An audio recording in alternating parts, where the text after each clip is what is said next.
Hello everyone. तो पिछले video जो हमने देखा था DDL डाटा डिफरेंशियल लैंग्वेज, इस वीडियो जो हम देखने वाले हैं DML डाटा मैनिपुलेशन लैंग्वेज। तो इस वीडियो जो हम देखेंगे डाटा मैनिपुलेशन लैंग्वेज किस पर्पस के लिए यूज करते हैं और यूज करके हम देखेंगे अपने डाटाबेस में। ठीक है, तो यहाँ पे सबसे पहले हम जानेंगे DML होता क्या है। Data manipulation language by using DML command. DML is a subset of operations used to insert, delete and update data in a database। ये जो हमारा DML होता है, डाटा मैनिपुलेशंस लैंग्वेज होता है, वो DDL कमांड यूज़ करता है, DML कमांड यूज़ करता है।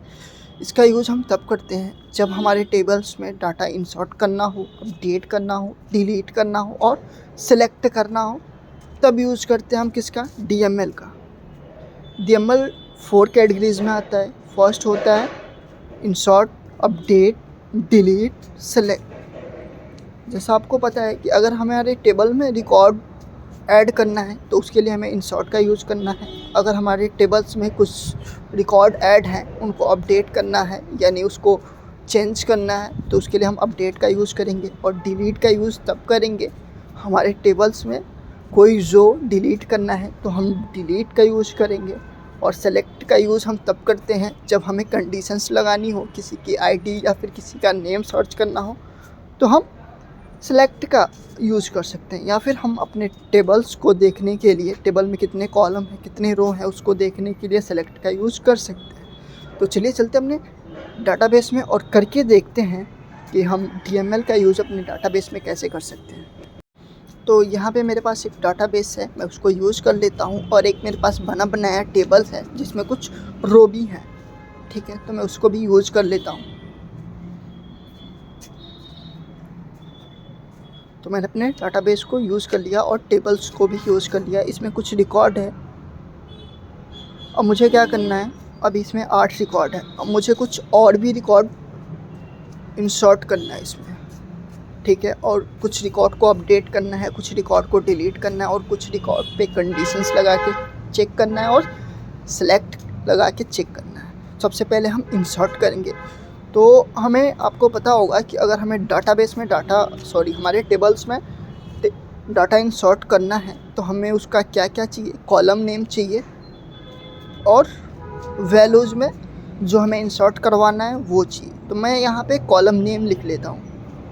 जितने भी कॉलम ये सिलेक्ट स्टेटमेंट में मैंने चला रखा है, जितने भी कॉलम हैं हमारे टेबल्स में, सबको मैं लिख लेता हूँ। और मैंने पिछले वीडियोस में आपको बताया भी था टेबल्स को क्रिएट, अपडेट, ड्रॉप कैसे करते हैं। तो पूरा कॉलम नेम लिखने के बाद मैं क्या करूँगा, इसमें वैल्यूज़ और वैल्यूज़ में वैल्यूज़ फिल कर दूँगा। ठीक है, तो यहाँ पे मैं वैल्यूज़ को फिल कर देता हूँ। लाइक आईडी हो गया 11, नेम ले लूँगा।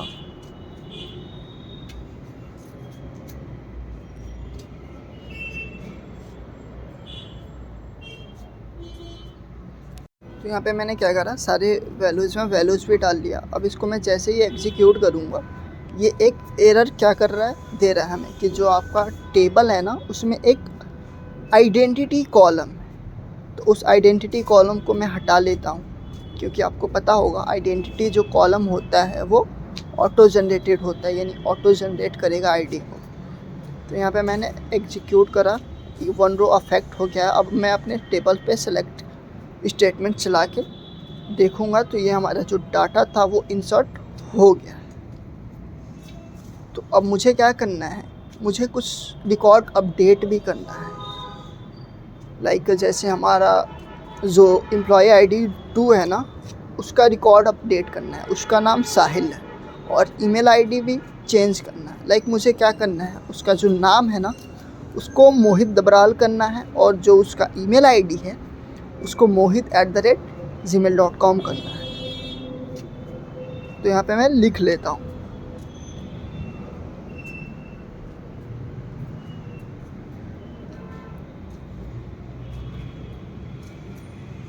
और हम अपडेट किससे कराएंगे, इसको अपडेट हम अपने आईडी से करवा सकते हैं या फिर एम्प्लॉय आईडी से करवा सकते हैं। ऐसे चीज़ से, ऐसे कॉलम से अपडेट करवा सकते हैं जो हमारा कॉलम यूनिक हो।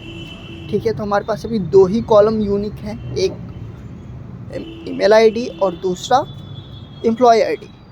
तो मैं एक काम करता हूँ, अपने टेबल्स को स्टूडेंट आईडी से ही मैंने क्या करा, एग्जीक्यूट करा। लेकिन ये बता रहा है ना कि आपने क्या करा है कि एक ही कॉलम को 2 बारी क्या करा, अपडेट कर दिया है। तो यहाँ पे देखो मैं एम्प्लॉय नेम ले लेता हूँ। एम्प्लॉय नेम लेने के बाद जैसे ही मैं इसको एग्जीक्यूट करूँगा, ये क्या आएगा, 2 रो अफेक्टेड, यानी 2 हमारा डाटा जो है वो अपडेट हो गया है, 2 कॉलम अपडेट हो गया। तो ये हो गया अपडेट का। अब हमें क्या करना है, डिलीट करना है। कुछ रिकॉर्ड को डिलीट करना है और सारे भी रिकॉर्ड को डिलीट करना है। तो पहले हम सिंगल रिकॉर्ड को देखेंगे डिलीट कैसे करते हैं। तो यहाँ पे मैंने लिखा delete from tables name where employee ID, क्योंकि मुझे एम्प्लॉय आईडी के थ्रू ही रिकॉर्ड को क्या करना है, डिलीट करना है। तो अगर ये आप कंडीशंस लिखते हैं और इसको एग्जीक्यूट करते हैं जो मैंने अभी लिखा था, तो उससे आपका सिंगल्स रो ही केवल डिलीट होगा। अगर आप चाहते हैं नहीं मुझे 2-3 रो एक साथ डिलीट करना है, तो आप यहाँ पे इनका यूज़ कर सकते हैं। इनका यूज़ करके आप डिलीट करेंगे तो ये रो डिलीट हो जाएगा। लेकिन आप बोलते हैं नहीं भाई मुझे ऐसे डिलीट नहीं करना, मुझे क्या करना है ना कि मुझे केवल लिमिट डाटा डिलीट करना है, जैसे 1 से 10 तक ही डाटा डिलीट करना है। तो उसके लिए मैंने एक वीडियोज़ बना रखी है, बिटवीन का यूज़ करेंगे, ठीक है। तो आप बिटवीन का यूज़ करें। ऐसे हम किसका यूज़ कर सकते हैं, डिलीट का। और यहाँ पे देखो मैंने सेलेक्ट का यूज़ करा। सेलेक्ट लाइक मुझे क्या करना है, किसी सिंगल पर्सन्स का नाम फाइंड करना है। तो ये वेयर कंडीशंस की यूज़ करके हम सिंगल पर्सन्स का नाम फाइंड कर सकते हैं। लेकिन आप चाहते हो नहीं भाई मुझे ना सारे रिकॉर्ड डिलीट करने हैं, तो आप कंडीशंस में आईडी मत दो, केवल डिलीट फ्रॉम टेबल्स नेम लिख दो। लेकिन आप चाहते हो नहीं मैं वो चाहता हूँ कि अगर मैं आईडी को डिलीट करूँ ना, तो जहाँ से मेरा आइडेंटिटी था स्टार्ट वहीं से स्टार्ट हो जाए। तो वहाँ उसके लिए आपको ट्रंकेट करना पड़ेगा अपने टेबल को, truncate tables and table name. ऐसे करके आप अपने टेबल्स को ट्रंकेट करेंगे। तो ट्रंकेट करने के बाद जहाँ से आपका आइडेंटिटी नंबर स्टार्ट होगा वहाँ से फिर से जनरेट होना स्टार्ट हो जाएगा। तो ऐसे हम यूज़ कर सकते हैं किसका, DML का। तो ऐसे हम यूज़ कर सकते हैं DML का। तो ऐसे लगे रहे हमारे वीडियोज़ के साथ, मिलते हैं अगले वीडियोज़ में। Thanks for watching and please subscribe my channel.